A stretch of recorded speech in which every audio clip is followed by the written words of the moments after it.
A very good evening, everyone. A warm welcome to all the esteemed authors, the ICBT 2025 team, and faculty members who have joined us today for this special workshop organized by the organizing committee of the ICBM 2025.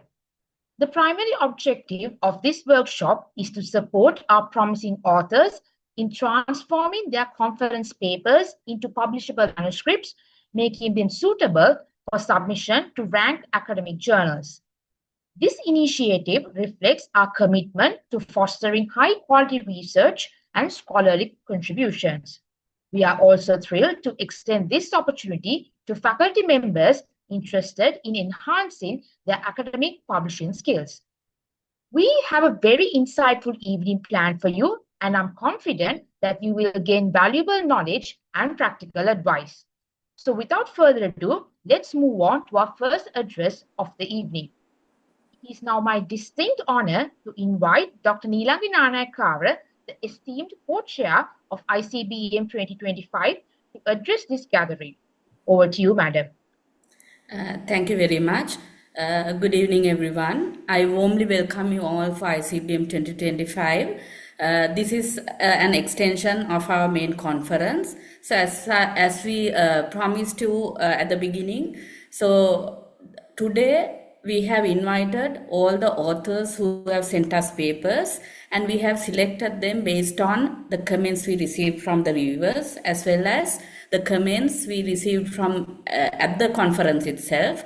So we identified these papers or the papers you have sent to us as suitable to be extended as as journal publications. So therefore, we decided to have this session where you will be guided on how to convert your conference paper into a research paper. And so looking into our pool of resources within our university, we have identified Dr.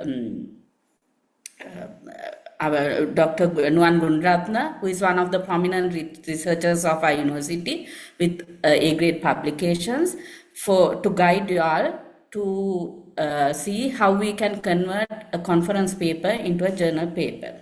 I think this will be one of the best guidance as a conference we can give you all also.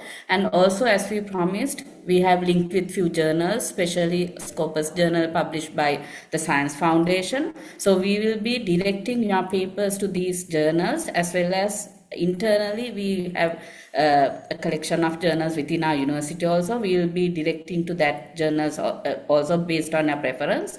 So to do that, first of all, we have to convert our papers into journal papers. So therefore, without taking much of your time, I would like to invite Dr. Gunarathne. Tamashi, will you be reading his profile? Is it? Yes. Yeah. So over to you, Tamashi, then. Thank you very much. Thank you, Dr. Nanakara, for that insightful address. Distinguished resource person for this evening, Dr. Nuwan Gunarathne. Dr. Gunarathne is a senior lecturer in the Department of Accounting at the University of Sri Travardhanapura, and we are incredibly fortunate to have him share his expertise on academic publishing. His insights will undoubtedly be invaluable to all of us. So please join me in welcoming Dr. Nuwan Gunarathne. Over to you, sir. Right, thank you very much. Thank you very much for the invitation. First, let me share my slides.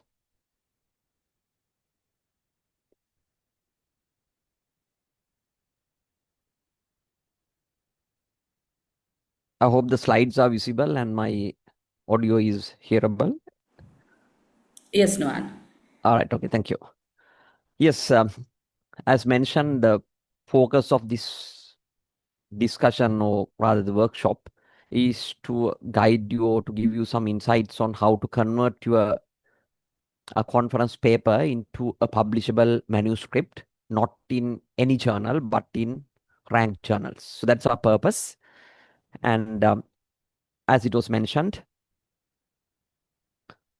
yes, so that what we will look at is how to give you some especially it will be kind of an experience sharing session where I'll be taking you through some of my experiences in converting these journal papers into ranked journal publications. So I'm sure that most of you would have gone through this process, and at the same time there will be certain experiences I can share with you so that it will provide you some new insights onto this publication process. And here my assumption is that most of these participants are early career researchers, so that certain things I will explain from the very beginning. But for the seasoned researchers, for some advanced researchers, yes, it will be the known knowledge. But that's how have planned it, mainly catering for the early career researchers. All right. Well, when we sometimes convert our paper into journal publications, we don't know where we would end up. Sometimes we have a particular targeted journal, but once you submit there, it will be rejected. So sometimes you will go into different outlets, but still you might have a rejection. But finally, you will somehow or other you will find out a suitable outlet for your publication. So that is the that's a normal process, and that's quite discouraging, because when you submit, then again you will still have a rejection decision. But on the other hand, it worked in the other way as well. So I know a friend of mine in Malaysia. He's published a paper not in a very good journal during the COVID period. That's economic analysis and then COVID impact. And within a year, within a short period of time, he had more than 1,000 citations, which actually converted his entire academic career. So that within a short period, it was a hit. So sometimes we don't know when we publish our papers. Sometimes if you have address a current issue, a pertinent issue, an important issue, sometimes it will have a lot of currency and it will get a lot of recognition in terms of citations. So we don't know how it would work and the journey it would take you. So that's why I would like to mention what Steve Jobs mentioned in his famous Stanford University speech. So he mentioned that you cannot connect the dots by looking forward. You can only connect them when you look backwards. So when you start this journey of publications, converting your paper into a ranked journal, you never know where you would end up. Sometimes there will be a lot of prospects in the future when you work backwards.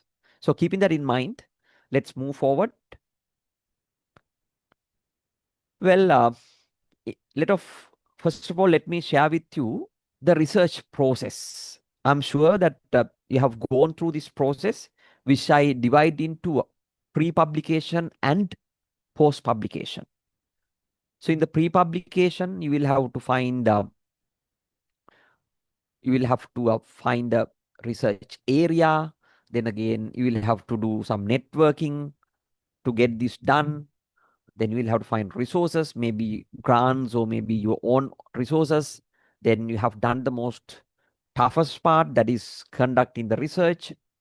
And finally, you have developed this into a conference paper. And then you have presented it and you have obtained feedback as well. So that when you look at this whole publication cycle, you have completed the most difficult or the arduous part, that is conducting the research and developing that into a paper. So you have something which you can improve. But the journey doesn't end there. So there is the post-publication, publication and the post-publication phase, where you will have to find a suitable index journal. Then you will have to submit it. Then if you are lucky enough, you will get some revision opportunities. Thereafter, you will have to address the comments, the publication, the production process. And again, the process won't end there. So there will be certain things that you process. So my purpose today is to take you through some of these steps, critical steps, and share my experiences. All right. So as I mentioned, if you are now, since you have already presented your papers in the ICBM or any other conference, you have completed, good 60% of this process. But there is another 40%, or I would say 30% to go, but that will be very important. That will be very important. So that's where you have to make some important decisions, and that's where you have to make some prudent decisions and careful decisions. So we will look at how you can get about this. Now, before I get into this process, can I know from the audience why you need to go for a journal publication? So you have done the conference publication. Why do you need to go for a journal publication? What are the reasons? What are the motivations? I invite the participants to use their chat box and give me your thoughts, or you can even feel free to unmute yourself and express your ideas. Can I get some feedback, please? Why you need to go for a journal publication? What are the reasons? What are the driving forces? Yes, I'd be happy to see some comments or feedback in the chat box. Please feel free to use it.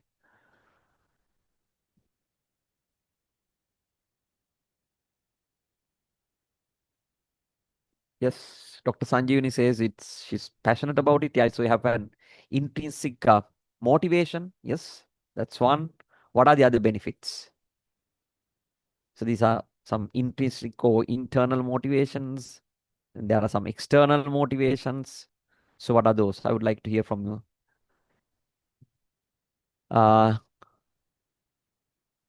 Bhuvanendra says dissemination of scientific knowledge or evidence. Yes, that's one of the main tasks.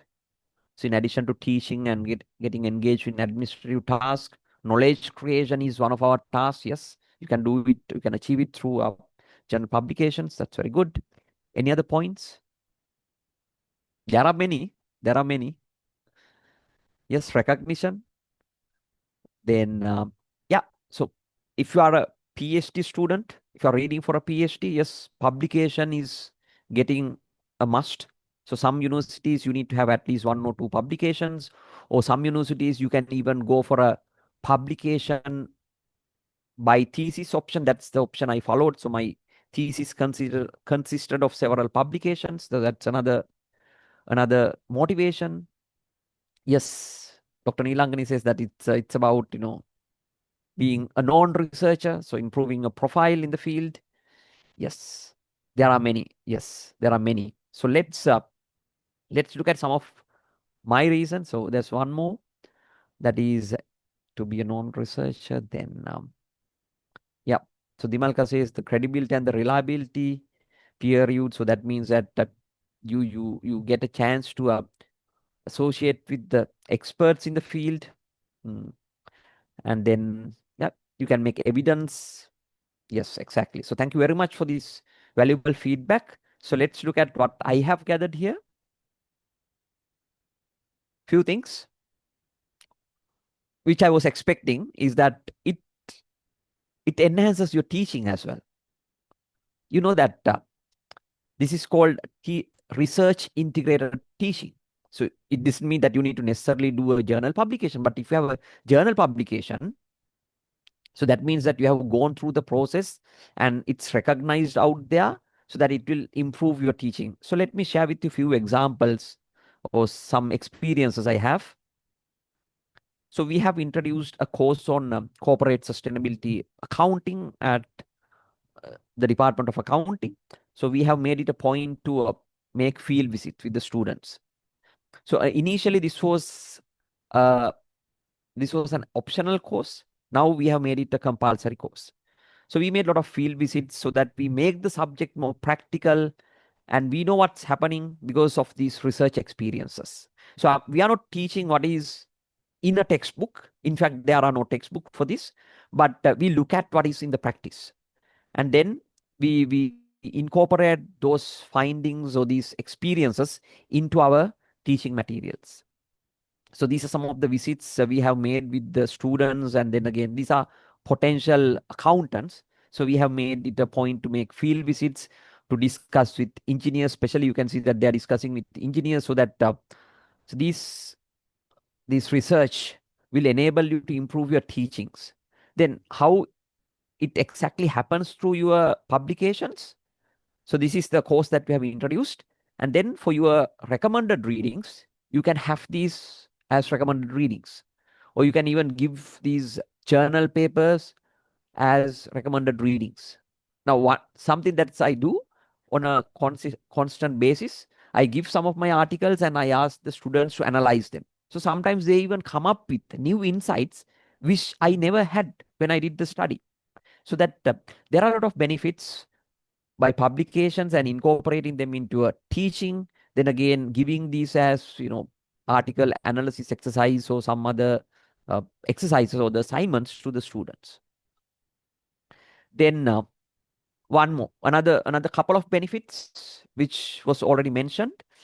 You can communicate with a global set of audience, because when we are academics, we are not only dealing with the local context or the local academics, we are dealing with a global audience. So that when you publish internationally, you become a global person. So even they might not have seen you, but they know your name. So that it improves your profile, as it was correctly mentioned.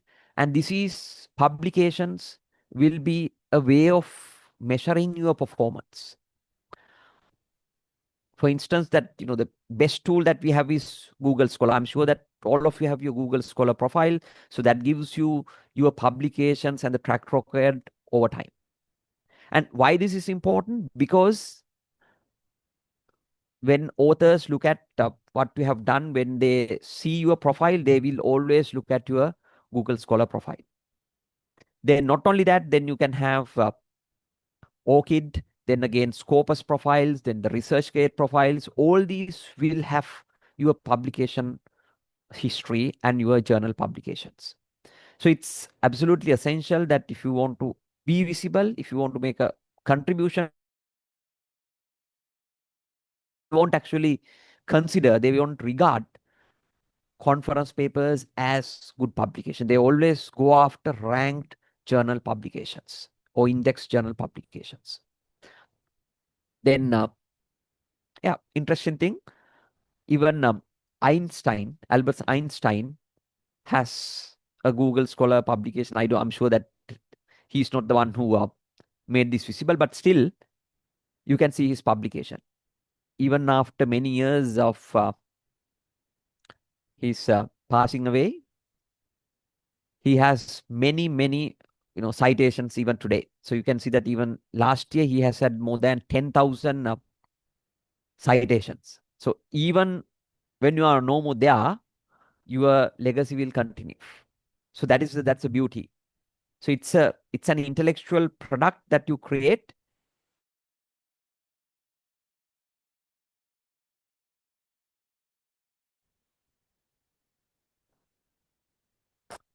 Then one more thing, as it was correctly mentioned, this improves your chances of scholarships or the grants.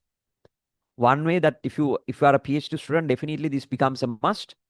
Or sometimes if you want to apply for grants, they also want to see whether this particular researcher has experience in the field, and then they will look at your profile. They will look at your publications. So if you're applying for international grants, you need to have index publications, the publications known to a global audience. Then in the local context, you can even improve your funding opportunities, and even this is a way of having career growth. I'll show you one example in the local context, in the Sri Lankan context. So this is the University Grants Commission, the professorship application circular 916. So that if you want to apply for the professorship, there is a marking scheme. I'm sure that most of you are familiar with this. So they allocate 4 marks for your PhD. Then if you look at the section 2, if you have made journal publications, you get 3 marks for a journal publication. And if it is an index journal publication, you get 2 marks. So that means it's 5 marks. Whereas for your PhD, you get only 4 marks. But for a index journal paper, you get 5 marks. Then if you look at the emphasis given for the conference papers, So it's just 1 mark. If you have published as full papers, it's just 1 mark and there is a limit. But for this, there's no limit. No limit for journal paper publications. And if you have published that as an abstract, only 0.75 is given. So you can even see here the recognition or the status given for journal publications. Then again, in our faculty, we have these faculty rewards for the journal publications. If you have published in Scopus or Web of Science, so there's a considerable cash award. Then again, in our university, then there is research awards. If you have made publications Q1 or Q2 publication, there is research awards. Then again, you will be qualified for presidential awards, and there are so many other awards you can apply for. Sometimes you will automatically get them based on your journal publications. So they won't consider your conference papers or any other publication, but they focus on journal publications. So there is tremendous benefit for you to go for journal publications. I'm sure that that's a testimony as to why we have a large gathering here who are keen to convert your conference papers into journal publications. Well, then when you convert your conference paper to a journal publication, remember there are many differences. So there are many steps that you need to follow, because conference paper is or a journal paper is substantially or significantly different to that of a conference paper. So here I have given a list of differences. I'm sure that you will also have some experiences in converting the conference papers into journal papers, or at least you know the differences. Once again, I would like to have some feedback from the audience as to what these differences are. Your insights, so please feel free to share your insights as you think. What are the differences between conference papers and journal papers? Please feel free to use the chat box to give some insights. What are the differences between conference papers and journal papers?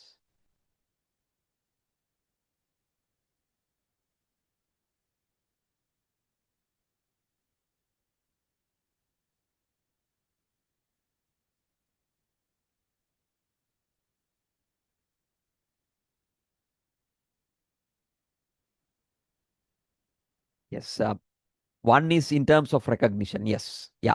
So in terms of recognition, we know that definitely. But what I'm asking is that what are the differences into the paper that you need to have when you convert a conference paper into a journal paper? What are the areas that you need to improve, or maybe in terms of length or any other aspects? So I'll give you some guidance so that you can think of that in terms of length, the focus, the purpose, the review process. Just think along these lines so that you will see the improvements you need to make, the differences that you need to keep in mind.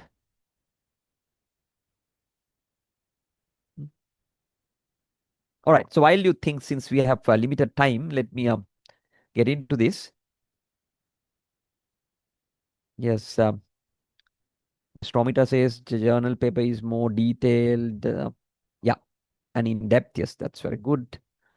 But conference paper is short. Then the depth and the length of the conference paper is less. Yes, exactly, Dimalka. Then one in the space that match the themes of the journal, number of words, content, subtitles. Yes, exactly. So when it comes to a conference paper, normally we will have a short word limit. I don't know exactly about the ICBM word limit, but normally conference papers have a short word limit, maybe about 1,500, 3,000, or maybe less than 5,000. But journal papers, minimum 6,000 or 8,000, sometimes 10,000. Some journals have even 16,000. So there is a long way to go when it comes to journal papers, converting the conference papers into journal papers in terms of even the length, because you will have to focus on so many other areas for improvement. For instance, In a conference paper, you would have presented the preliminary findings or maybe your emerging ideas. So I remember in one of the conference papers, we published, just the conceptual model. We have not collected any data, but we just presented the initial findings or the framework. But when it comes to a journal paper, that's not possible. You need to have detailed theory, methods, results, and it has to be a full paper per se.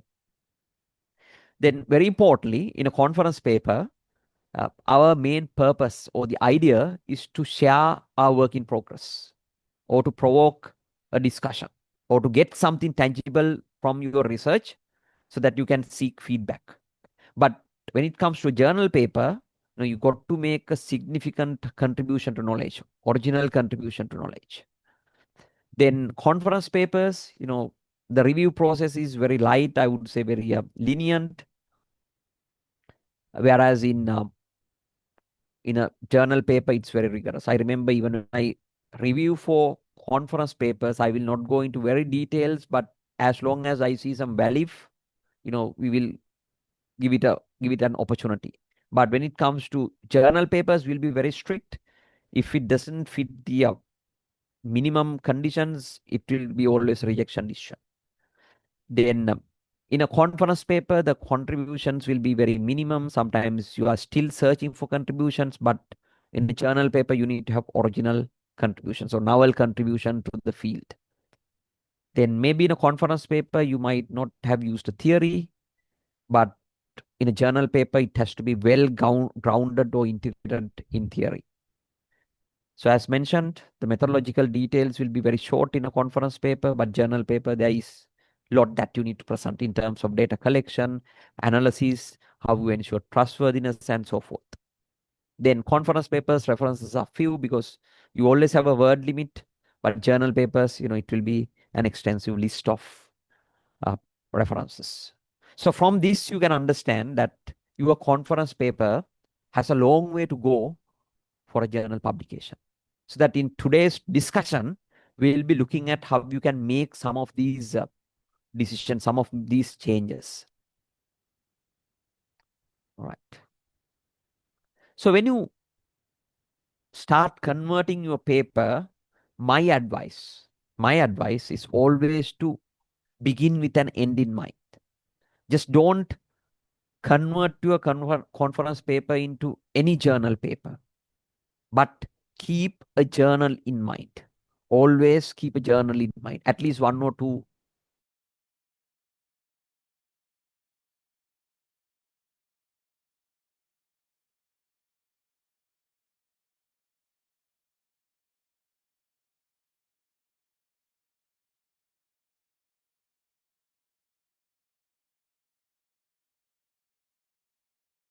mind. So keep the journal in mind and then start converting.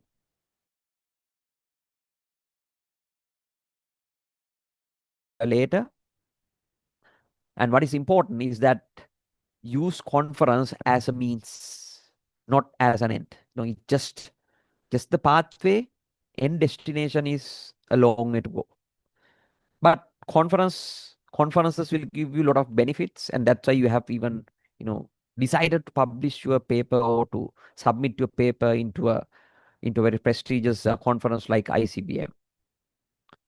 So as I said, purposes of conference presentation will be to get some feedback. I'm sure that you have received feedback through the review process, and also you have received feedback when you made the presentation there.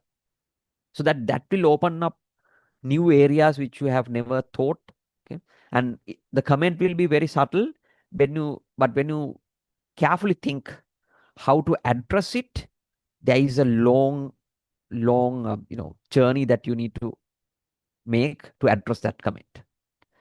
Then very importantly, so this is one thing that I always value because it's a great networking opportunity. You will meet, so for the early career researchers, this will be a great way to meet your potential supervisors, or this will be a great way to meet some of these scholars in the field. Then again, it will enable you to improve your arguments and write up because you have been doing the research, but now the research is in a paper, it's in the conference paper. So you have something to work with. Then also many of these conferences will have guest editor sessions, meeting the editors sessions, so that it will be another opportunity to ask and hear from them what they expect when they decide to accept a paper into their journal. So there are a lot of benefits when you make conference presentations, but as I said, there is a lot more to do thereafter. So this is some of my experiences. So I went for this conference in 2012 in Helsinki. At that time, we did not have any funding. So it was my own money, but I'm still happy that I made that decision. Well, there is fun part of that. So you can visit several countries. You can, get to know diverse cultures and countries. But apart from that, one of the biggest investments I had was when I made this conference is to meet my supervisor. So sometimes even you can present the papers in conferences where these potential supervisors come and even present their papers. Even supervisors even make it a point to attend this conference so that they can identify the potential collaborators. So I remember my supervisor invited me to develop the paper. At that time, I didn't know him. So that we worked together for at least 4 years and we made some publications together. So before I started my PhD journey with him. So time we did some projects together, we made some publications so that I knew my supervisors and his expectations. I know that one of the greatest challenges you have is to manage how to manage your supervisors. But if you get a chance to meet him and then work alone him, then you will have a very easy life when it comes to your PhD journey. Then one more benefit was that he knew my potential and what I could do. And then again, when you apply for a university, he will always support you. So that make conference as a great networking opportunity, so that there will be a lot of benefits. Sometimes we know that Sri Lanka is in a financial crisis and you will not have the financial support from your university or any other funding bodies, but still you got to see that whether this investment is worth. You have to think about the full scholarship you get. It will be millions of scholarships that you can save in the future, but we'll have to make some investments. So it's up to you to make that decision, but always go for these conferences where you will meet the potential supervisors. Well, once you decide, as I told you, you will have to. My suggestion is always to look at a conference. Always to go for a journal. Keep the journal in mind when you convert your conference paper into a journal paper. So two things that I would always look at is whether it's an index journal, and if it is so, what are its matrices? Because sometimes if you have non-index journal publications, if you have by mistake or mistakenly you have published in, let's say, these predatory journals, that will be a negative for your CV. So that it's absolutely important that we keep abreast with the current developments and that we don't submit our papers to these shabby outlets. So that when it comes to index journals, we all know that what are indexes. So these are some of these journals that are organized under a particular discipline subject, or they are in a particular database. And there are some of these recognized indexing services. Once again, from my audience, can I get some feedback about the indexing services that are available that you are familiar with or that you have published before? So what are these indexes that you have published before? Index journals. Where do you find these indexes? Any examples, please?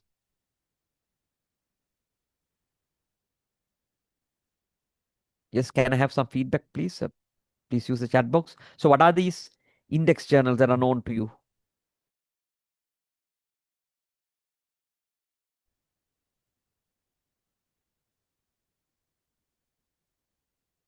I'm sure that this is not the first time that you hear about index journals. So Please give me some feedback. So what are these index journals? Where do you find these journals being indexed in? In Sri Lanka, the most famous one, the one that is getting prominent is Scopus. Scopus. Because even for promotions, for the research presidential awards, and even for university research awards, they heavily look at Scopus. Then there is Web of Science, which is famous in different countries, but most of these in most of these Asian Pacific countries, Web of Science and then the Scopus are the famous indexing services. Yes. Then ABDC, yes. Ishari says ABDC. It's in fact ABDC is journal ranking, not indexed. It's journal ranking. I will come to that in a while. So that the most famous index journals or indexing services are Scopus and Web of Science. In Sri Lanka, what is more famous is Scopus. That's being considered in university research awards or even in presidential awards. It's being considered. Yes, we have ABS and ABDC. These are all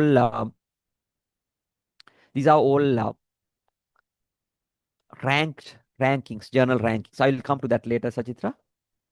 So these are rankings, ABDC, then ABS. These are the rankings, but these are indexing journals. So what happens is, if you want to get to a journal index, there is a rigorous review process, and there are some checks that you need to ensure.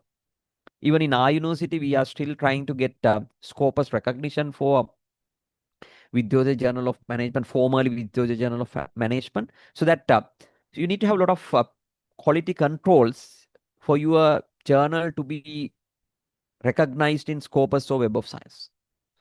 So that it will automatically ensure that your publications are of some acceptable quality. So it doesn't say the exact quality, but it will give you some assurance that if you have published in these index journals, so there is some acceptable quality. So that is what the indexing journals would imply. So they have their titles are included, and that ensures there is some acceptable level of quality. Then there are some other indexing services, especially PubMed in the medical sciences field. Then again, DOHA, Director of Open Access Journals. This is for the open access journals. So this is one of the indexing services. But what is more famous in social sciences is Scopus and Web of Science. Then going to Scopus. So I have given the link. Maybe you can also give it a try.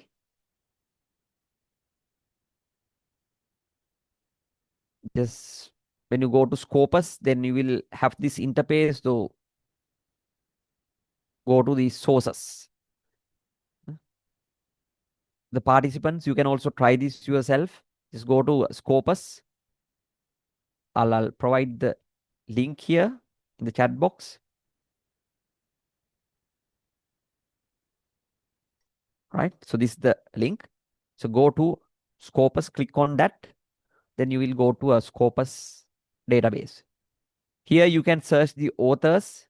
You can search the authors, or you can search the sources. Sources meaning the journals. Okay. And when you scroll over to this, you will see that the subject area and the title. So normally I'll search a title on Scopus. So I'll go for the title and then I'll enter, let's say Journal of Cleaner Production. Journal of Cleaner Production. So if the journal is indexed, it will automatically appear here, so that the name will pop up here. So click on that. So that means that journal is indexed in Scopus. So if you want to check whether a particular journal is indexed, go to this Scopus website. It's a free service.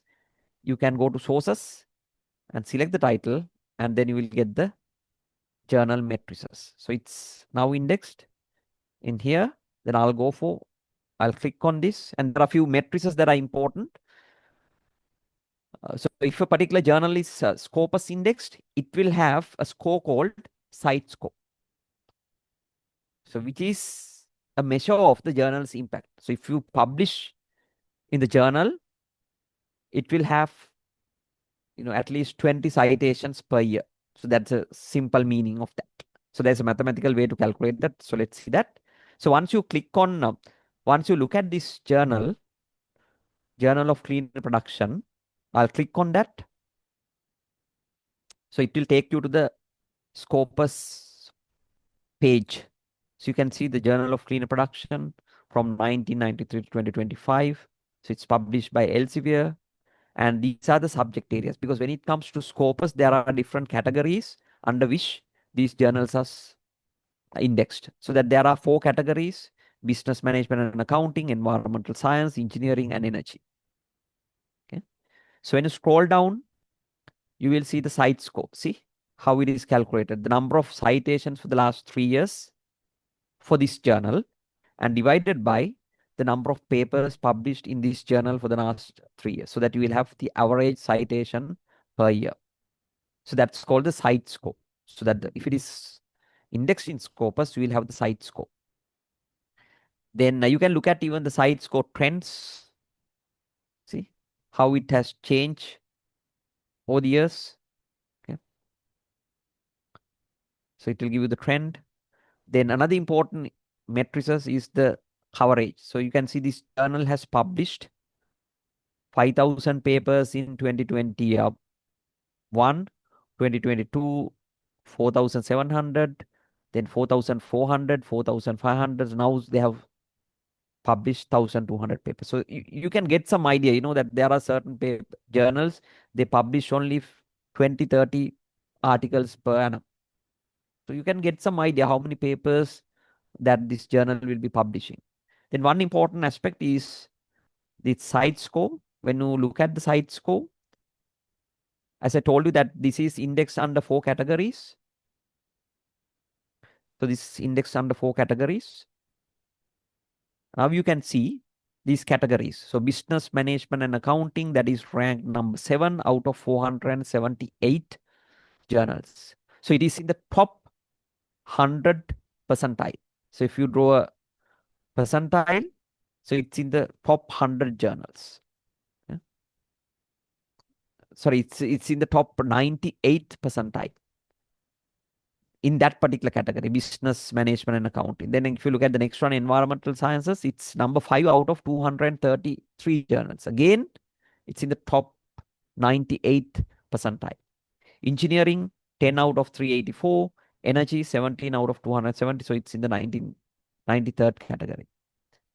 So what happens is, when you look at this one, sorry, when you look at the site scope, you can get a lot of insights about the journal ranking even. So what happens is, if this is the ranking, so this particular journal, if this is the percentiles, so you will divide this into, so this is Q1, Q1, Q2, Q3, and Q4. So from 75th percentile to the 100th percentile, you are a Q1 journal. So 50 to 75, if you rank this 50 to 75, you are a Q2 journal. Okay? So that's how it goes. So when you look at the Journal of Clean Production, you can see that it's always in the top 25th percentile, so that it's a Q1 journal always. So you can check that. How do you check that the Q1 or Q2, that ranking? That is by looking at SciMago ranking. That's by looking at the SciMago ranking. So here I have given that SciMago journal ranking. So we call it SJR, SciMago journal ranking. You can simply type the journal name, Journal of Clean Production, and SciMago ranking. So it will go to this SciMago ranking for this particular journal. Or you can even say SJR ranking, then you can enter the journal name here. So remember, this SciMago ranking is based on Elsevier data. So what happens is it says that this particular journal is listed under these 4 categories, and thereafter when you scroll down you will see that grid. So under these 4 categories you can see it's always Q1 because it's in the top 25th percentile, or in the top quartile. So that's why it's always a Q1 journal under these different categories. So in our university, we get recognition for publishing in Q1 journals. So in the university research award schemes, and even presidential awards, they always look at Q1 journals. And even in Q1 journals, what are the top journals that the Sri Lankans have published the articles in? So I'm sure in different countries there are different recognition schemes for top class publications. In different universities in China, you get about $5,000 if you have made a publication in a Q1 journal, or you need to have to be a permanent position. You need to have at least 2 to 3 Q1 publications. So this is bit of ranking. SciMago is a ranking criteria. So journal and country rank. So SJR is a ranking criteria. So it gives you some indication about the quality. But Scopus is the minimum threshold. But if you want to get, where your journal, the targeted journal stands, then look at SciMago so that you can understand whether it's a Q1 journal or a Q4 journal. Then coming to another aspect is Web of Science. So this is another very famous indexing service, Web of Science. So Web of Science has different indices. One is Science Citation Index. We call it SCIE, Science Citation Index Expanded. Then again, we have the Social Sciences Citation Index, SSCI. Then Arts and Humanities Citation Index, Emerging Sources Citation Index. Then the Book Citation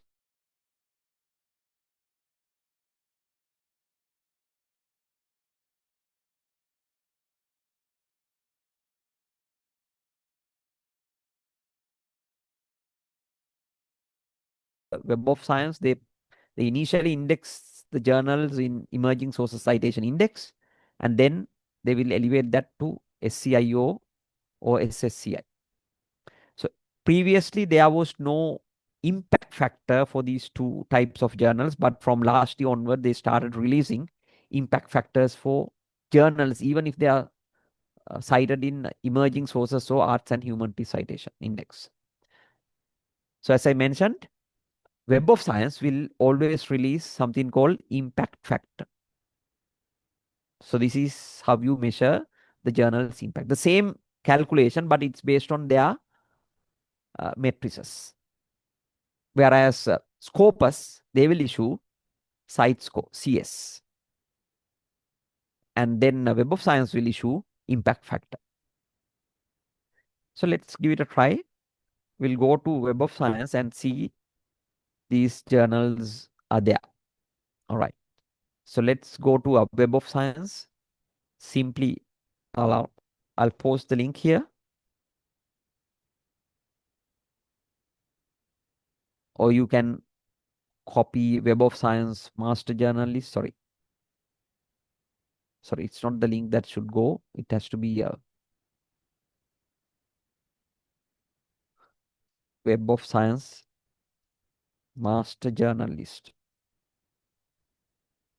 Yes. So this is the link. I will provide the correct link once again.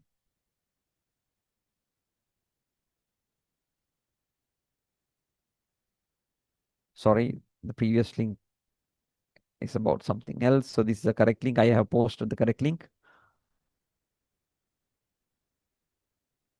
Right. So this is the Web of Science Master Journal list. So that if you want to know whether a particular journal, that the journal that you're targeting is indexed in Web of Science, please go and check this. Because sometimes you might read the journal homepage, but they will have a lot of bogus information. They will have a lot of incorrect information if it is from an unknown publisher. If it is from a known publisher like Elsevier, Emerald, or Wiley, Taylor and Francis, Springer. You can rely on the journal insights there, but if it is from an unknown journal, you might not even know or the accuracy of their indexing service. So always it is best to go and check these in these original databases. So let's type Journal of Clean Production and I'll search here. And if it is indexed, it will show the journal.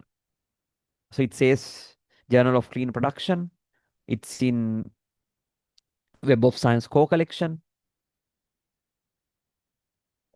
Science Citation Index expanded. So it's there. At the same time, another important point is that when you search, you will find some other journals that will have some similarity. So you have Cleaner Production Letters, another journal. Then you will get some, Brazilian, some journals, so that when you search on the Web of Science, you will get some other similar journals as well. All right. So let's go to a Journal of Clean Production homepage, Journal of Clean Production. So it, as it was previously mentioned, so it's one of these Elsevier publishers, so that you can see the site score 20.4. That's what the same thing we got here. So it's 20.4. Previous year site score is 20.4. So it's there. Then impact factor is also there. That remember, impact factor is coming from Web of Science, whereas site score is coming from Scopus. But if you look at the free version of Web of Science, you can't get the, unfortunately, you can't get the impact factor. It's not the public domain, so you need to have the subscription to get this. But if it is a reliable journal, you can count on the matrices they have given. In addition to that, if you go to any of these journals, you will find the journal insights. When you're targeting a journal, always go to these journal insights and check the matrices that are given there. So here it has very minimum details. So they say that the site score and the impact factor. And if you want to publish open access, it will cost you $4,460. So that you will always go for a subscription base unless you have a lot of funding opportunities. But this is also a very important timeline. See, publish in time. So the time to the first decision, it is 11 days. So that means it doesn't mean that first decision is whether they will decide to send you a paper for peer review or desk rejection, so that you will get some details within 11 days. It doesn't mean that you will have the acceptance or the revision decision within 11 days, but they will decide within 11 days. They will decide whether this paper is capable of going into the peer review process or whether it should be a desk rejected. So normally the review time is for 106 days. So that means it's about roughly about 3 to 4 months, because there are so many submissions that Journal of Clean Production gets. Then submission to acceptance, it's about 105 days. So that means you have to wait for at least 5 good months if you want to publish in this particular journal. Okay. Then if you go to one of these, let's say Emerald journals, so let's say Triple HA.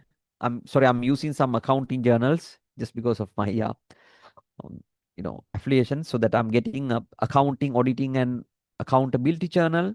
So this is one of the A-star journals in our domain. So when you go to Emerald journals, they will always have indexing and matrices. You can check that. These are correct values because these are reliable publishers, so that you will have the Scopus site score, then again Clarivate Analytics, so that is Web of Science impact factor. Then you will also have publication timeline. So it will take 42 days for their first decision. Then acceptance rate is just 9%. So that means if you submit, so there is 90% chance or more than 90% chance your paper gets rejected. So these are important matrices when you target a journal. Right. So we looked at Scopus, Web of Science, then SciMago Journal Ranking. So the initial two are the indexing services. These are the rankings. So rankings compared to the peer journals in a particular field.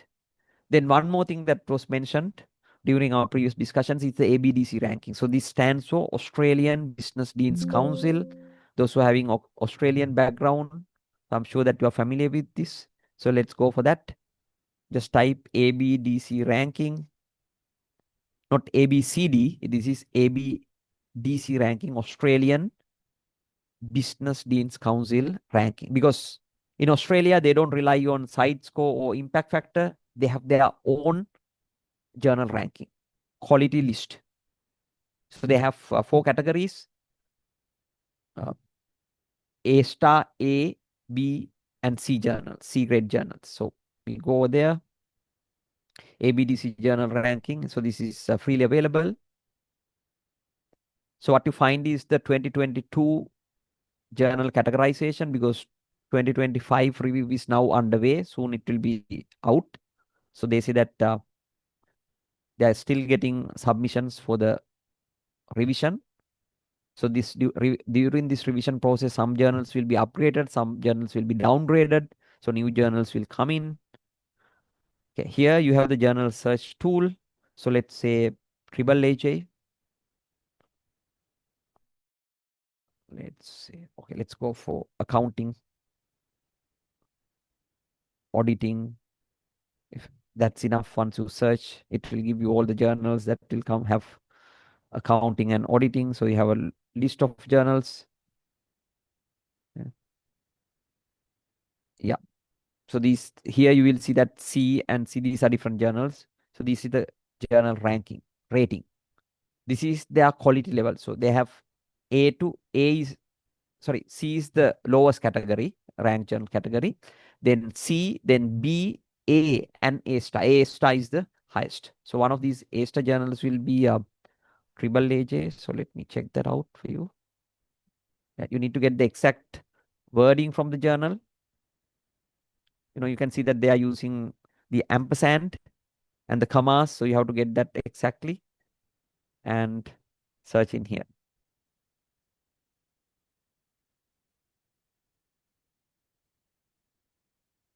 Oh, so it doesn't come here. I don't know why. Unaccountability. Maybe somewhere I am making mistake somewhere. Counting, auditing.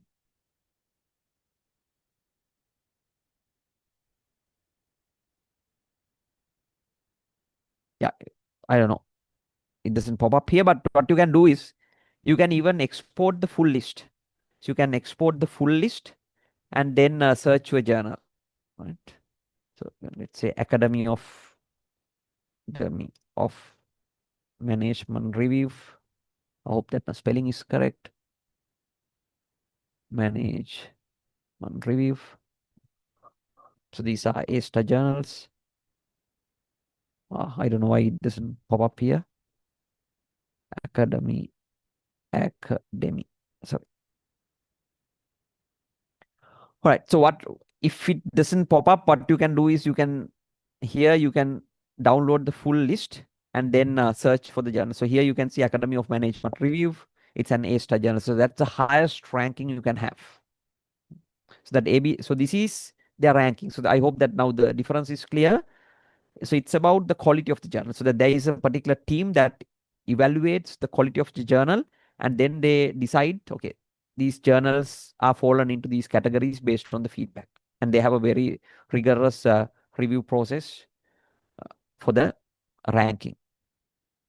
So this is how you stand in relation to the peers in the journal, which is indicative of the quality. But indexing is that when you come to a particular threshold, when you fulfill the minimum threshold, you can have the chance to get indexed. I hope that it makes it clear for you. So that's the difference between indexing and ranking, but you can always check these.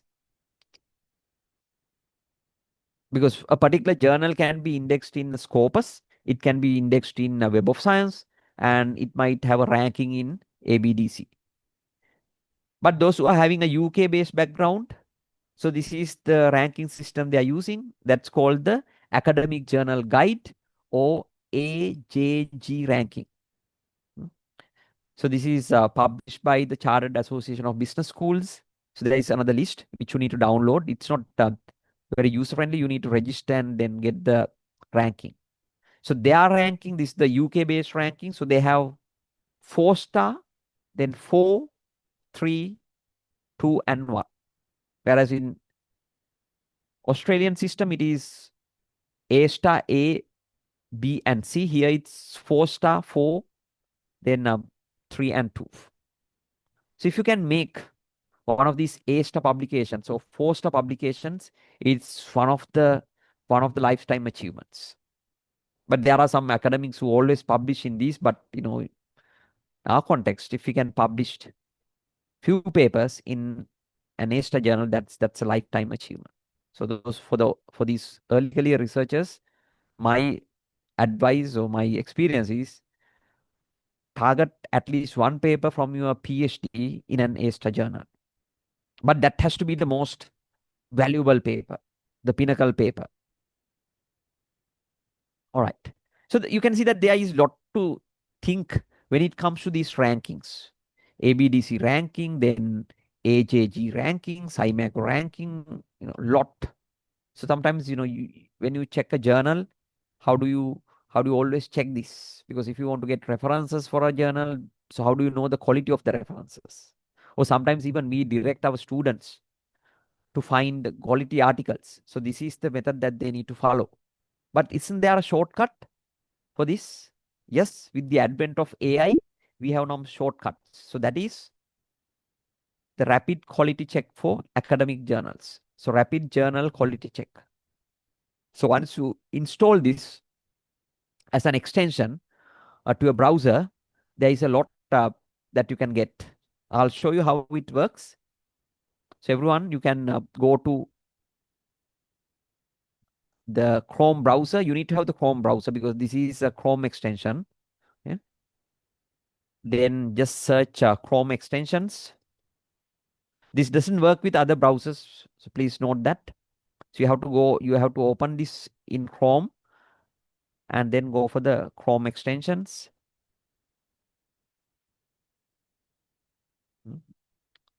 So when you go to this extension, search rapid journal, yeah, quality check, rapid journal quality check. I have already done the installation so that you will get, it says add to Chrome. So you can just add to Chrome. Just click on that. So it will be added to Chrome. And thereafter, you can even pin that. So I've always done it.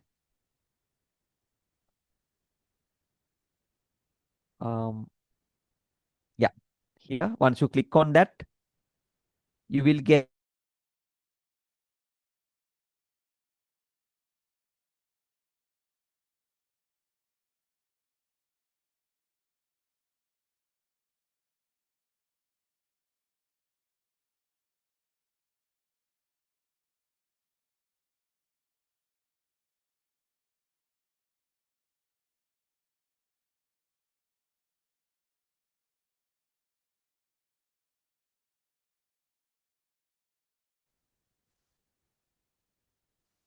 right. All right. So once you click on those, you can go to Google Scholar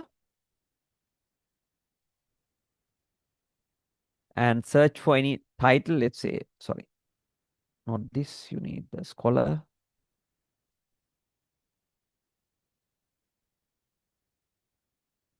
Yeah.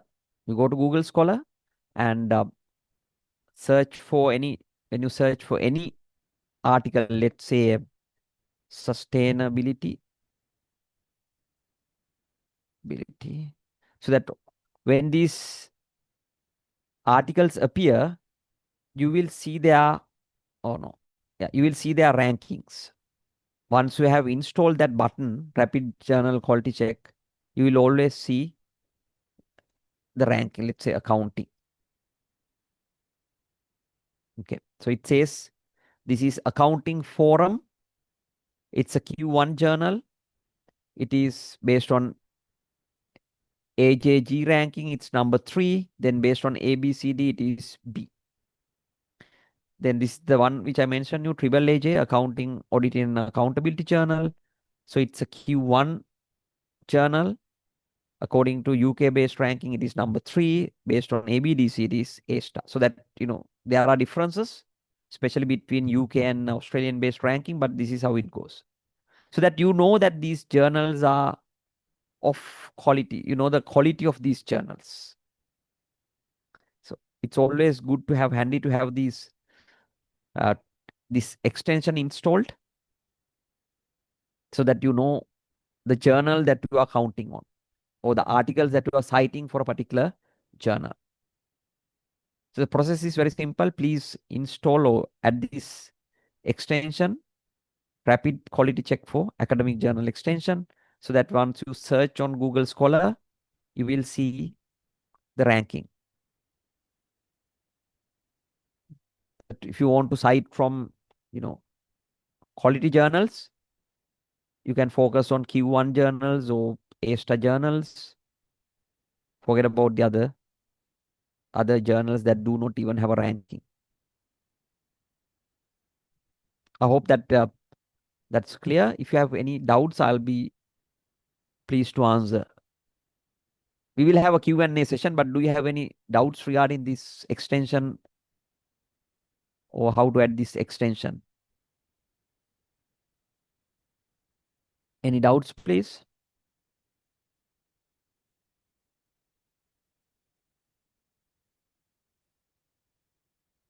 All right.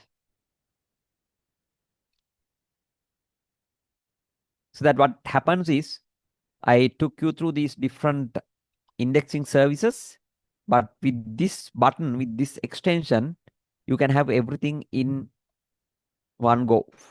So you don't need to go to these ones one by one and check. But I will always recommend that even this AI extension is not 100% correct sometimes. So always it's best to go to these original sites and check whether their rankings are correct. So it's 99% correct, but there is 1% chance of them giving you a wrong signal. Okay. All right. So that's how you can find out an index journal and its matrices, its ranking, then again impact factor, then again its site score. So these are all valuable insights that when you select a journal, when you select a paper for your journal paper, for your conference paper. So my suggestion is always select the journal. Based on the journal, start converting your conference paper into a journal paper. Well, another important aspect that you need to look at is the journal fit. It's, you always want to publish in high quality journals, but you need to understand, how fit your paper is to the journal. One is in terms of quality. That if you have not done a very thorough study, don't go for, A star or A grade publication. Maybe B or Q2 ranking would be, more realistic. So that you will have to check the journal's aims, scopes, and the author guideline. It's very essential that you check these. So every journal has its aims, objectives, and so forth. I'll show you one. If you publish in, let's say, business strategy and the environment, this is one of the Wiley journals, business strategy and the environment. Okay. Business strategy and the environment. This is an A grade journal. So if I go over there, you can always understand the journal scope. So it's always good to read it. Here you will find some of these matrices, journal matrices.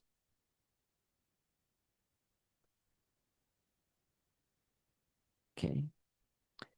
It says, yeah, side score is 22.5, 22.5. Impact factor is 12.5. Acceptance rate is 8%. Submission to the decision 3 days. Submission to acceptance 244 days. So that means you got to wait at least 8 to 10 months. This is average. Yeah? This is the average. Then, yeah, this is the reach. Right. So once you go here, you will see the journal overview or the journal objective. So it says, enlarge this. It says this journal seeks to publish these. So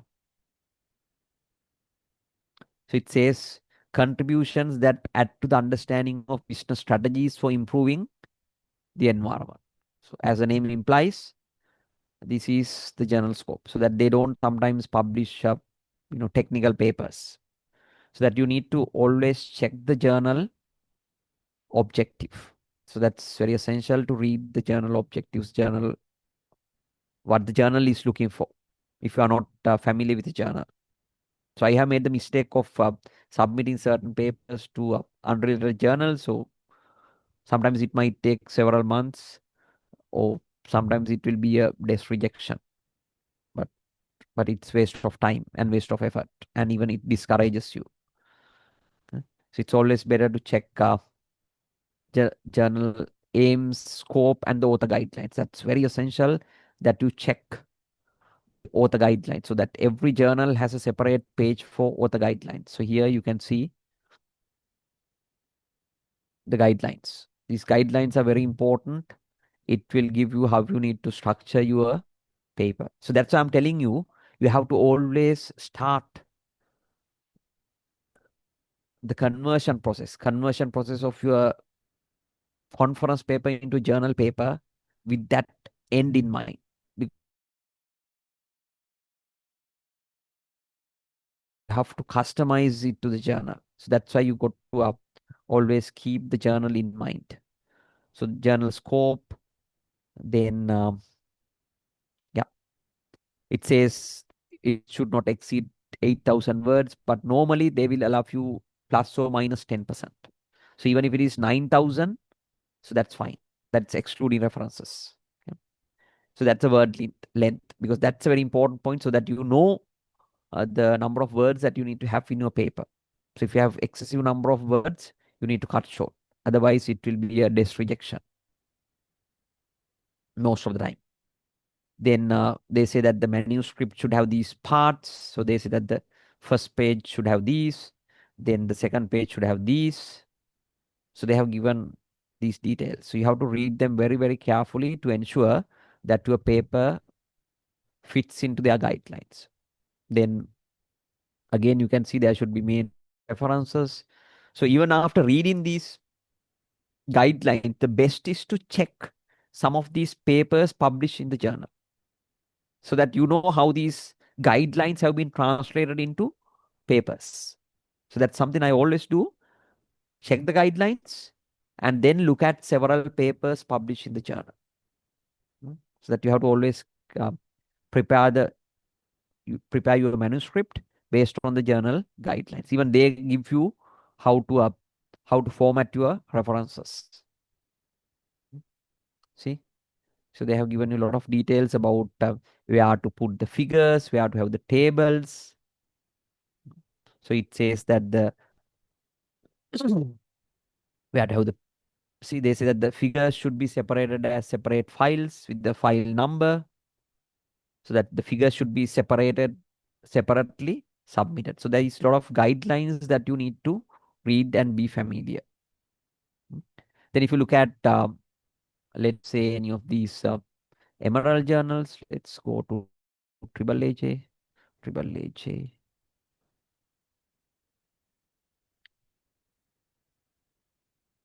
So they have given author guidelines. See, these author guidelines.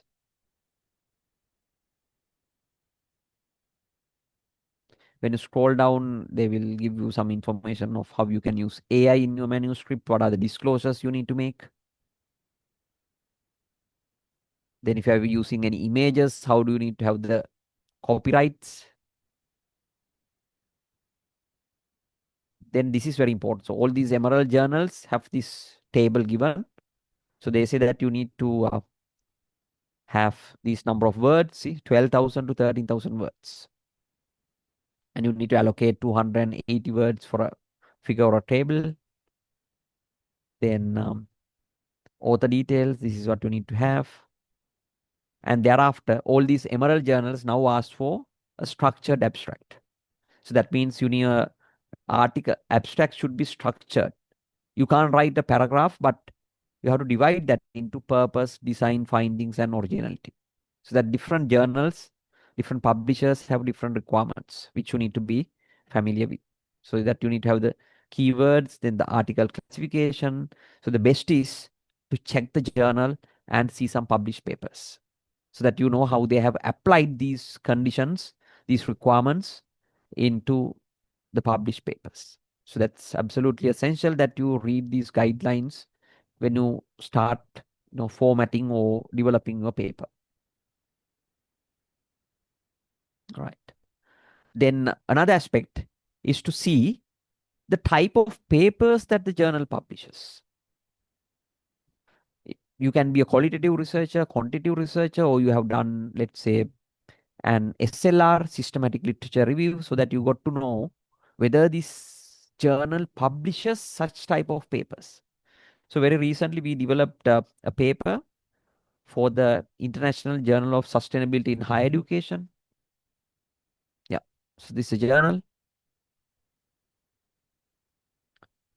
And it was an SLR paper, International Journal of Sustainability in Higher Education, systematic literature review. So we did not know whether this journal publishes systematic literature review. So what we did was to go to this journal homepage, and it has a search function. Then we find literature reviews, just to see whether, sorry, here. You have to search within the journal, and then we search to see whether this journal has published literature reviews. And to our satisfaction, we realize that they have published many, so that you have some assurance on that they generally accept systematic literature review, because there are some journals, they don't like it. They say that you have to have empirical papers, or some journals don't accept any conceptual papers. Okay. So this is a literature review, so that we know that they have it. Okay. So that it's always best to check these papers and even their formats. So I'll come to that later. So that when you check the journal fit, check the aim, scope, author guidelines, then again the type of papers. If it is a qualitative paper, then you can check what are the areas that they have focused on. So just search on the journal some of these qualitative papers, then see what they have asked for, what the previous authors who published in journal have done. So I remember when we submitted to one of these journals, it was a qualitative paper, we did not have a thematic map. Yeah? And it was rejected, and later we realized that all the qualitative papers that have been published in that journal has a thematic map. So that was one of our mistakes. So we did not check that. So thereafter, when we targeted another journal, that was another journal, we checked if it is a qualitative paper, if it is a case study, how the paper should be structured and what are the components. Because this is absolutely essential, as some journals ask for implications. They have some specific requirements in mind. So that's why you need to be familiar with the published papers in the journal. At least follow 5 or 10 papers published in the journal, so that you will know the expectations of the journal. All right. Then when you select a journal, that one of the mistakes you can make is to publish in these predatory journals. So it's always good to avoid these predatory or even controversial journals. So sometimes some journals are even indexed in Web of Science. They're indexed in Scopus, but within the academic community, these are the controversial journals. I'll show you one. But if you want to know what are these predatory journals, the best is to go to Beeley's list. Beeley is a librarian who developed this Beeley's list of potential predatory journals. So he is giving a warning to the scientific community. Look, don't publish in these journals. So we can even check that.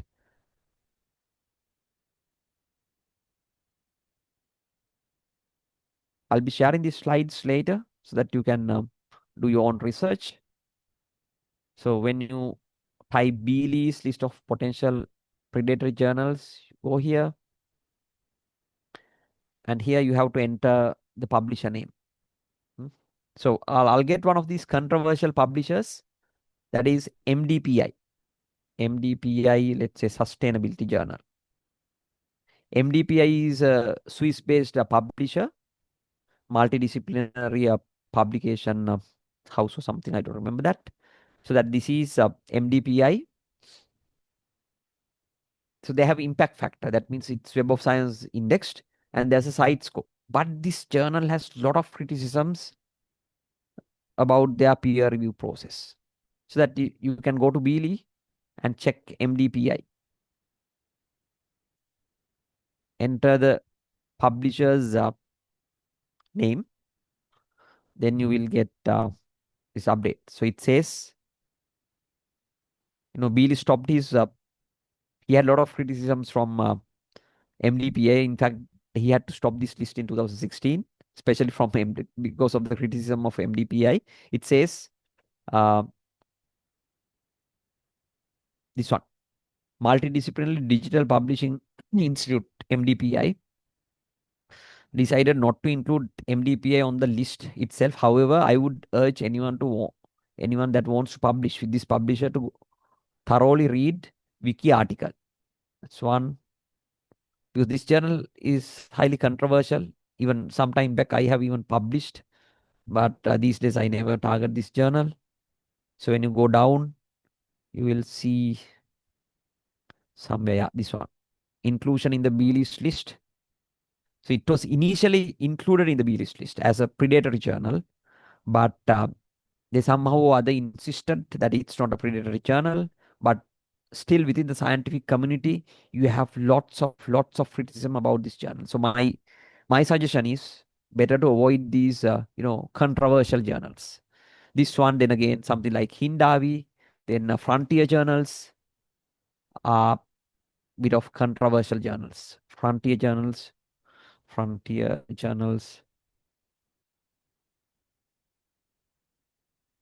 they are predatory, so that there are a lot of criticisms against frontier journals.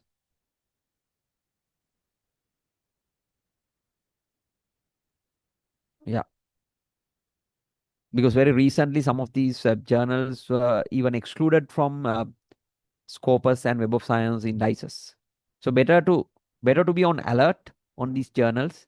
So my suggestion is that if you are a new researcher, if you don't know, just ask from Gemini like this. So it will give you some details about the journal. So that you have to be very careful with these journal selection, because it can be a demerit when you are applying for, let's say, for a PhD scholarship. If you have one of these potentially controversial or predatory journals in your publication history, that will be a blacklist. I know that some of these editors, some of these scholars are very skeptical about MDPI journals, and they say that you should never, if you want to publish in our journals, you should never have a single citation from these MDPI journals. So a lot of criticisms are there. So better to be very careful when you select a journal. So do some search and go to some communities like ResearchGate, so that you will see that a lot of forums that people talk about, or even you can look at the Beeley's list, or you can simply ask from Gemini. Right.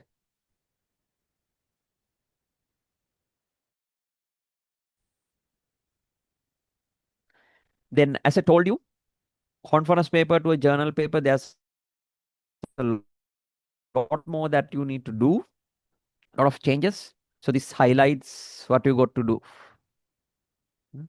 So the conversion process is about assessing the strength of your paper and understanding the weaknesses and expanding your paper. So that you'll have to look at the core argument, the value that will have to be further strengthened. Especially in your conference paper, you will have to expand the literature review because you need to include papers from the journal. That's very important. Then maybe you have developed the conference paper sometime back. Now it doesn't have the latest citation, so that you need to always, if you are submitting a paper these days, definitely you need to have lots of recent citations, 2025, 2024, so that it shows that you're keeping track of the current developments in the field. Especially if you are targeting, if your paper is on AI or some technology developments, no point having papers from 2015 or 2016. So even they are dated references. Got to have the very latest. So depending on the field, depending on the subject scope, you need to think of the recency of the publications. And I'll show you one experience I had. Look at this. This is one of the advices I got from an editor. So this is when I submitted to Triple AJ. This is what the editor told me. He wrote me this letter personally and said this. So he said that it's important to ensure that you draw on and engage with both prior and latest research in journals such as AOS, Critical Perspectives in Accounting, and Triple AJ. So these are all A-star publications. So that's the editor wants in his published papers quality references, so that even your quality of the references would be counted. So the editors will check the references, or even the reviewers would check that. So if you are targeting an A grade journal or A-star publication, so definitely you need to have quality references. Don't go for these unknown journals, drop all these references, have the quality references, because that's something that they are after. Okay. Then if you want to have this one of the interdisciplinary papers, again they say that you need to go for Social Environmental Accountability Journal or SAMPJ, Sustainability Accounting and Management Policy Journal. So he told me these are the references that you need to cite. So this is the editor's expectation. Okay. So that's why you need to have recent papers. Then you need to cite at least 5 to 6 recent papers from the journal, because that shows that you are engaging with the journal audience, that shows that you are familiar with the journal, and that shows that you are continuing the journal scope. Then you have to deepen the methodology, you have to findings and discussions, you have to expand, especially check whether the implications should be a separate section, or they should be embedded into discussion, or they should be embedded into conclusion. There are different things that you need to think of. Understanding the previous papers, previous published papers is a must before you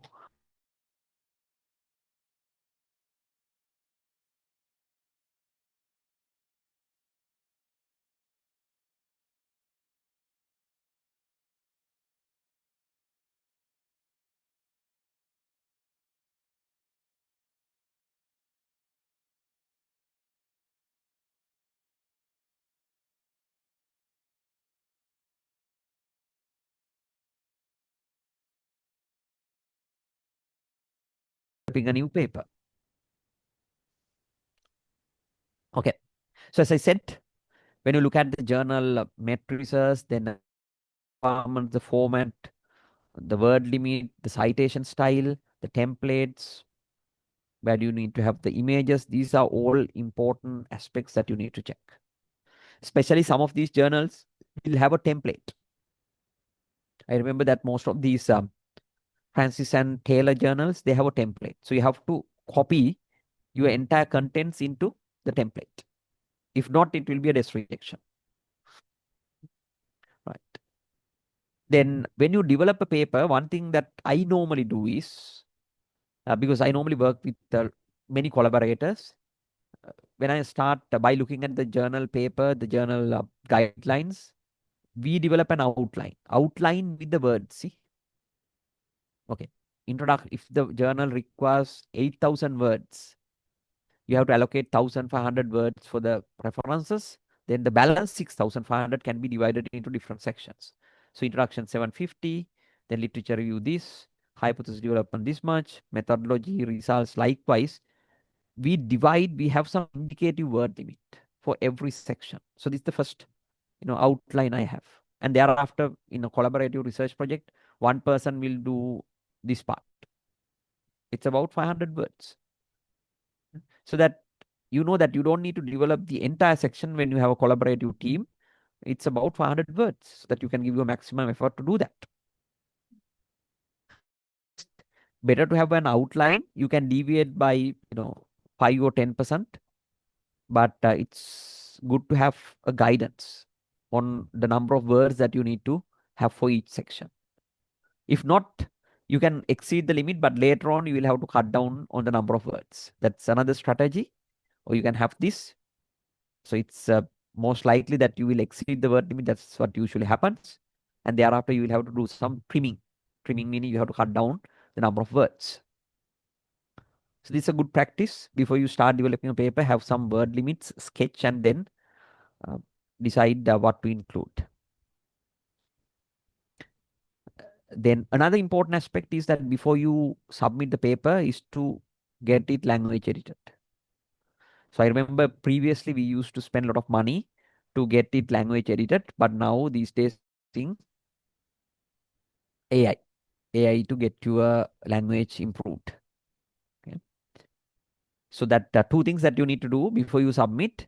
You have to check the similarity score using Turnitin. I'm sure that most of you are having Turnitin instructor accounts.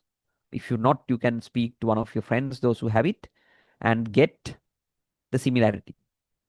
If the similarity is more than 15%, do the revisions. Do some editing to reduce the similarity. Then if you have used AI for language improvement, remember you can't use AI as a writer. So that's a normal journal policy. But if you have best is to get the AI report from Turnitin, because Turnitin now gives you two reports, similarity and the AI report. So check the AI generation, and if it is at a higher level, so that you will have to do some manual editing to remove the AI scope. Or you can even go for these humanizers. I will not go into details because this is not a session on AI, but make sure that you get these two reports before you submit. If not, the journal editors will do it, and then you might get an unexpected decision. So I remember that I serve as certain editors of certain journals, so that when I get a paper as an editor, I see the similarity index. So if it is high, if it is flagged, then it will most likely be a rejection decision, so that you can avoid by doing it beforehand. Then another aspect is to include a cover letter. That this is not a must, but it's good to have a cover letter so that you can directly address the editor like this. You can address the editor by the name, so that you become very intimate. You are not writing just a general letter, but you write a very focused letter, editor's name, and then they say why your paper fits for this journal. So it's also essential, because editors read this. If they get so many submissions, they will simply reject. But if there's a cover letter, short cover letter, they will check that.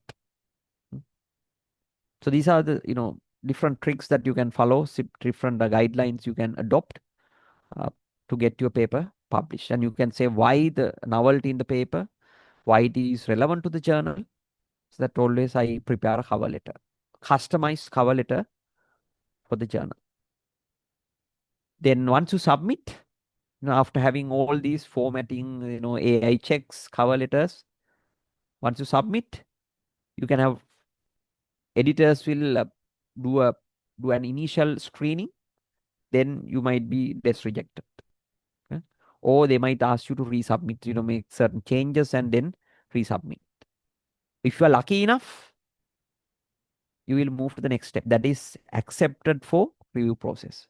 So always when I submit, my hope, my prayer is that paper will pass on to the peer review process. So that is the first achievement I have, not to have any desk rejection. Okay? So even if you have after peer review, if you have rejection, that's fine. That's fine. But do everything not to get your paper desk rejected.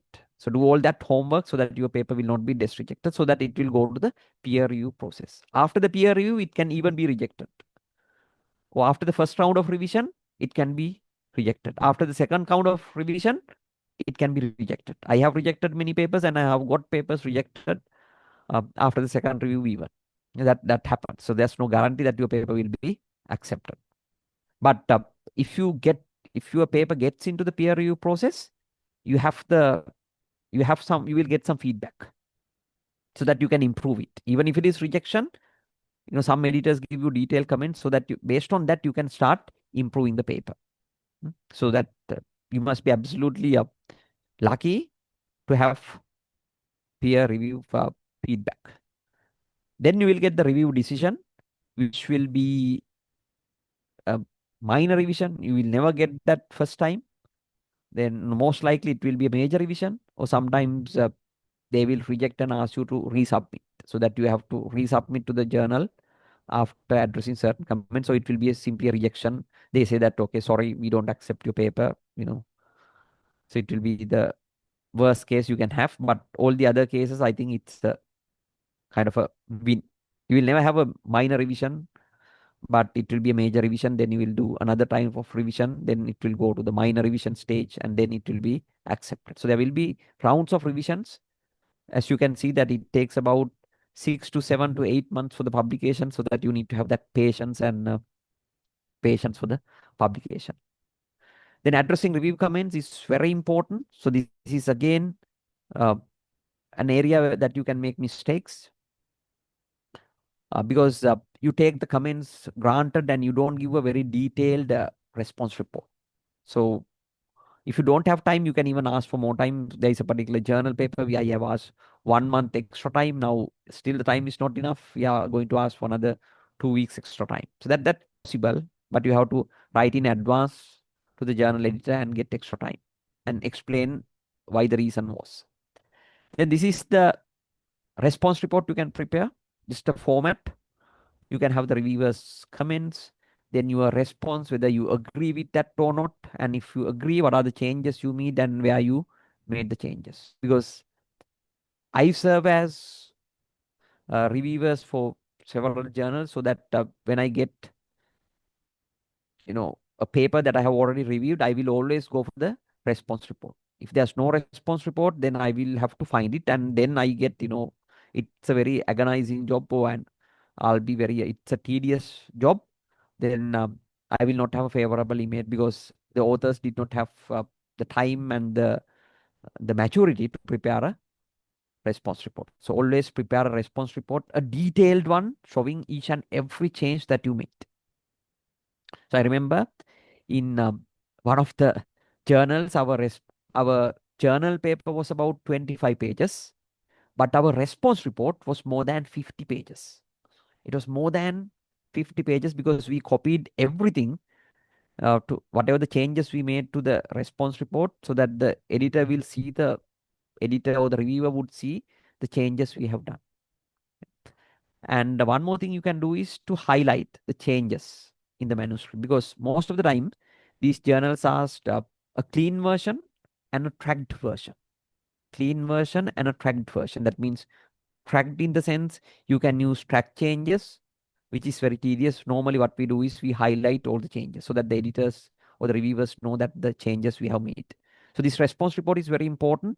You can't say that refer page number 5 or 6. Give the detailed response as to whether you agree with the comment, or as to whether you disagree, and what are the reasons and what are the changes you made. So that makes the reviewer's life easier. Okay. Then if you have an acceptance decision, then it will go to the production process. I'm sure that many of you have gone through this. So in the production process, journal production process, they will send you the paper. You can't make any major changes, but they will send you a query sheet. then you have to respond to that quickly. So once you do this for 1 or 2 papers, you will get the hang of that. It's very easy. It's a general process because your paper is already accepted, but now it's a production process, checking the formatting, proofing, and so forth. Then once it is published, the journey doesn't end there. So there is a lot of post-publication aspects that you can think of, so that you can use your social media to promote your paper. Then use Google Scholar or ResearchGate. It will be anyway listed there. Then you can cite your papers in your future papers, or you can even write blogs. So this is one of the blogs I have written when I was reading for my PhD.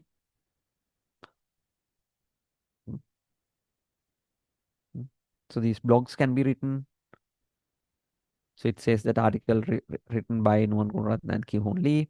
So that this is where you can have more presence.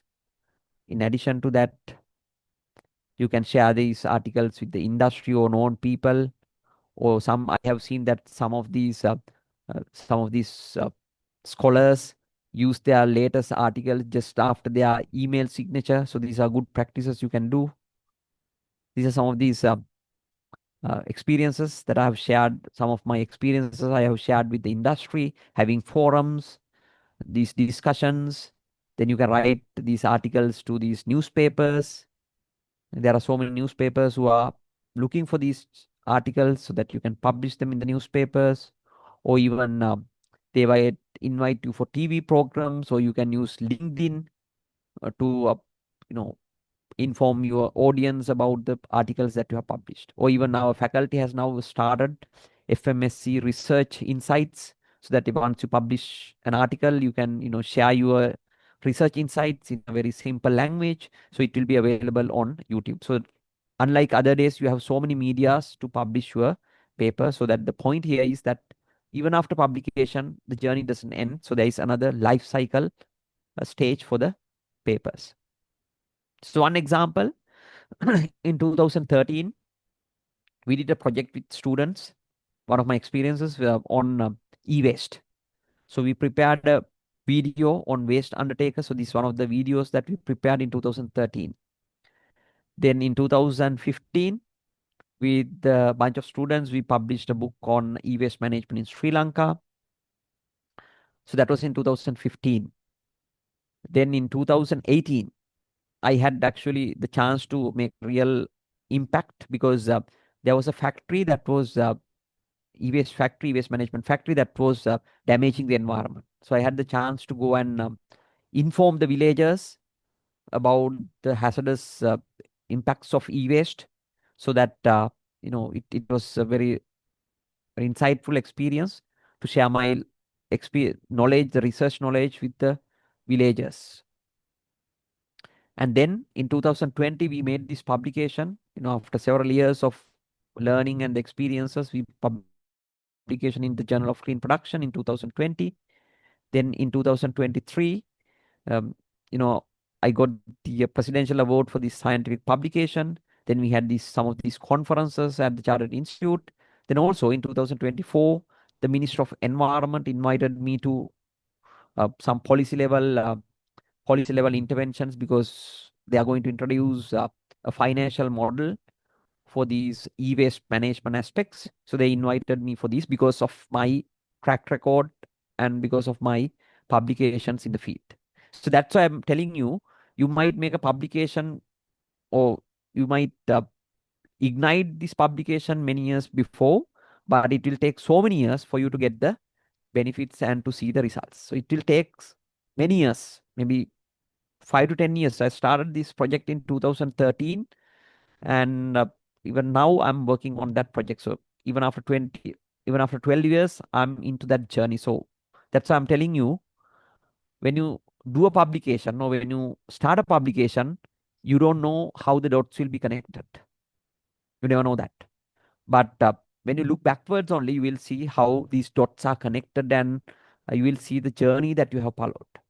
So what is important is that you have to trust that these dots will be connected and it will take you somewhere. But until such time, you have to wait patiently, but work persistently. So you'll have a lot of rejections. You will have a lot of ups and downs, but stay focused and work persistently until these dots get connected. So with that, I come to the end of my session. I hope that I was able to share some of my experiences with you. Now it's a time for the questions. Yes, if there are any questions, please feel free to ask them. You can use the chat box, or you can even unmute yourself and raise any questions.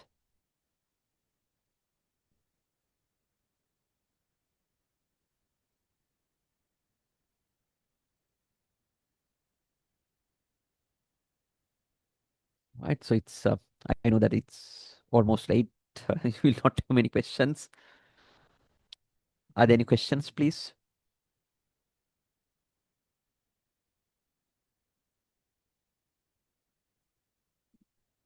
All right. If there are no questions, you can always contact me on my email. Yeah. If there are no questions, yeah, we can wind up the session. Over to the organizers.